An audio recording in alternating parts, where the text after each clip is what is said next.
Hello student, अपन class 12 physics की NCERT का जो चैप्टर सेकंड है उसका एग्जांपल नंबर 2.2 सॉल्व करते हैं। ठीक है, देखो क्या है, पोटेंशियल है, इलेक्ट्रिक पोटेंशियल एंड कैपेसिटेंस वाला चैप्टर। टू चार्जेस 3 into 10 की power minus 8 coulomb and minus 2 into 10 की power minus 8 coulomb are located 15 centimeter apart. At what point on the line joining the two charges is the electric potential is zero? Take the potential at infinity to be zero. ठीक है भाई, दो point charge रखे गए हैं और उनकी वजह से पोटेंशियल कहां पर जीरो होगा वो पूछा है। ठीक है, ये पॉइंट चार्ज है, एक ये पॉइंट चार्ज। वैल्यू कितनी है बेटा? एक की है 3 इंटू टेन की पावर माइनस 8 कूलम और एक की है बेटा माइनस 2 इंटू टेन की पावर माइनस 8 कूलम। दोनों के बीच की डिस्टेंस है 15 सेंटीमीटर। कितनी?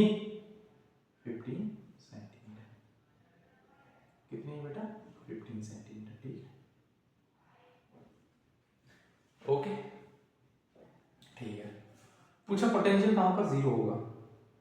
और एक चीज और समझा, देखो किसी भी पॉइंट चार्ज को इन्फिनिटी से किसी भी पॉइंट पर लाने के लिए पॉइंट पर लाते हैं तो यहाँ पर क्या होता है, पोटेंशियल डिफरेंस। मतलब यहाँ से इन्फिनिटी से किसी भी पॉइंट चार्ज को किसी भी पी पॉइंट पर लाते हैं तो इनके बीच में पोटेंशियल डिफरेंस होता है। वही क्या होता है पोटेंशियल। जैसे देखो delta v, v final minus a initial, p point का मान लो वी फाइनल, यहाँ का इन्फिनिटी का मान लो इनिशियल। इन्फिनिटी पे कितना होता है? जीरो।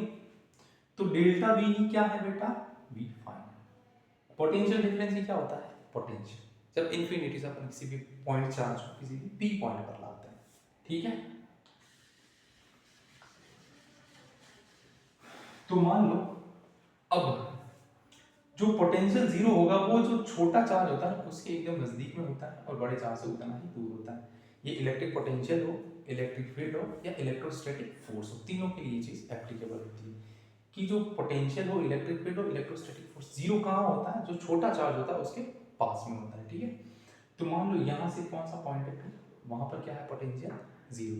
तो यहाँ पॉइंट का अपन इलेक्ट्रोस्टैटिक पोटेंशियल लिख लेते हैं, तो वही क्या होगा? Potential difference. उसको जीरो कर लेते हैं। तो मान लो माइनस 2 से डिस्टेंस कितनी है? x। तो 3 से कितनी होगी बेटा? 15 माइनस x। ठीक है, तो यहाँ के लिए लिख लेते हैं पहले इसका पोटेंशियल p पॉइंट का k 2 इंटू टेन की पावर माइनस 8 अपॉन डिस्टेंस कितनी है? x। वहां से 15 माइनस है, यहाँ से x मान लो तो वहां से 15 माइनस x, क्योंकि टोटल डिस्टेंस कितनी है? 15 सेंटीमीटर। माइनस वहां का potential k into 3 into ten की power minus 8 upon 15 minus x equals to zero. Potential difference अपने को क्या, उसने क्या बोला? पोटेंशियल को जीरो करना, मतलब इनका इक्वल कितना आना चाहिए? जीरो। इसको इधर शिफ्ट कर लो, k इंटू 2 इंटू टेन की power minus 8 upon x equals to k into ten 3 into ten की power minus 8 upon 15 minus x. k से k कटा, 10 की पावर माइनस 6, 10 की पावर माइनस 8, क्रॉस मल्टीप्लाई कर दो। 2 15 माइनस एक्स, 2 से इसको मल्टीप्लाई कर, 3 को इससे इक्वल्स टू 3x। इसको आगे दिया, 2 को करा तो 15 2 से 30, 2x इक्वल्स टू 3x।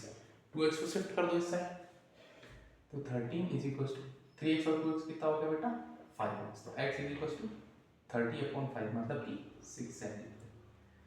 तो छोटे वाले चार्ज से कितनी डिस्टेंस है जहां पर पोटेंशियल जीरो है? वो है 6 सेंटीमीटर। और बड़े वाले चार्ज से बेटा कितनी है? 15 माइनस 6, 9 सेंटीमीटर। तो ऐसे भी देख रहे हो, छोटे वाले चार्ज के एकदम पास में है और बड़े वाले चार्ज से दूर है 6 सेंटीमीटर और वहां से 9 सेंटीमीटर। ठीक है, अब एक तो होगा इनके बीच में पोटेंशियल जीरो, एक कहाँ हो सकता है? इस लाइन के बाहर जीरो हो सकता है, और वो भी छोटे वाले चार्ज के पास में होगा। तो मान लो वो पी पॉइंट है, तो ये मान लो क्यू पॉइंट है। ठीक है, यहाँ पर पोटेंशियल है, यहाँ की डिस्टेंस निकाल लेते, एक तो लाइन के बीच में निकाल दी है ना, दोनों को मिलाने वाली वो बिटवीन लाइन जॉइनिंग जो है उसके बीच में अपने पोटेंशियल कहाँ जीरो होगा वो डिस्टेंस निकाली। दूसरी निकालेंगे इस लाइन से बाहर की तरफ। ठीक है,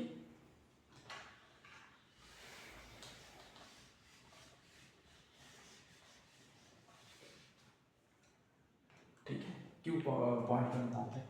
तो इस बार फिर से चेंज करते हैं। मान लो यहाँ से अब डिस्टेंस कितनी है बेटा? ये x है, 2 इंटू टेन की पावर माइनस 8 प्लस, तो वहां से कितनी हो जाएगी? ये 15, ये 15, ये x, तो यहाँ से टोटल डिस्टेंस कितनी होगी 15 प्लस x, तो 3 इंटू 10 की पावर माइनस 8 कूलम्ब से 15 प्लस x और माइनस 2 इंटू 10 की पावर माइनस 8 कूलम्ब से x। अब यहाँ का पोटेंशियल लिख लेते हैं, देखो फिर से k इंटू 2 इंटू 10 की power minus 8 upon x equals to equal में लिख लेता हूँ डायरेक्ट, k इंटू 3 इंटू 10 की power minus 8 upon 15 plus x, k से भी काटा 10 की पावर माइनस 10 की पावर माइनस 8 से क्रॉस मल्टीप्लाई कर लो, 15 2 जा 30 plus 2x is equal to 3x, 2x को इधर शिफ्ट करा तो 3x माइनस 2x कितना हो गया बेटा x, तो x की वैल्यू कितनी आ गई बेटा 13 सेंटीमीटर, 30 सेंटीमीटर सॉरी। तो छोटे वाले चार्ज से लाइन जॉइनिंग के बाहर की तरफ कितनी डिस्टेंस होगी 30 सेंटीमीटर, तो बड़े वाले चार्ज से वो कितना दूर होगा 30 प्लस 15 कितना होगा बेटा 45 सेंटीमीटर, ठीक। तो ये जो डिस्टेंस आई ना ये छोटे वाले चार्ज से डिस्टेंस कितने से बेटा 2 इंटू 10 की पावर माइनस 8 कूलम्ब चार्ज से कितना दूर है 30 सेंटीमीटर, ठीक है। और बड़े वाले से 30 प्लस 15 कितना हो जाएगा 45, ठीक है। तो हम निकाल लेते हैं, लिख लेते हैं एक बार, दो आंसर दिए गए हैं एनसीईआरटी में इसके।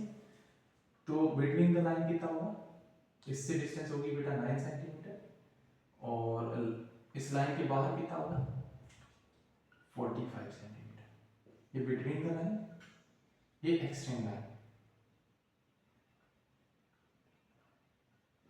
लाइन को एक्सटेंड करेंगे, मतलब यहाँ से छोटे वाले चार्ज से बाहर की तरफ, ठीक है, क्यू पॉइंट पर और ये है पी पॉइंट पर, याद नहीं दोनों आंसर दिए गए, ठीक है। लाइन के बीच में भी जीरो होगा और लाइन के बाहर भी जीरो होगा, इसके छोटे वाले चार्ज की तरफ, बड़े वाले चार्ज की तरफ जीरो नहीं हो सकता क्योंकि वहाँ डिस्टेंस कम हो जाएगी, ऊपर से चार्ज की वैल्यू भी ज़्यादा है, तो जो पोटेंशियल है वो और ज़्यादा इंक्रीज होगा और इसकी वजह से तो और ही ज़्यादा वीक होता जाएगा, तो वो उसको कैंसिल आउट नहीं कर पाएगा। लेकिन अगर इसके एकदम नज़दीक में होगा तो पोटेंशियल उतना ही ज़्यादा हो जाएगा और उसकी डिस्टेंस ज़्यादा होगी तो पोटेंशियल कम होगा, तो वो एक दूसरे के कैंसिल करने के चांस ज़्यादा होते हैं, तो छोटे वाले चार्ज के पास में पोटेंशियल जीरो होता है।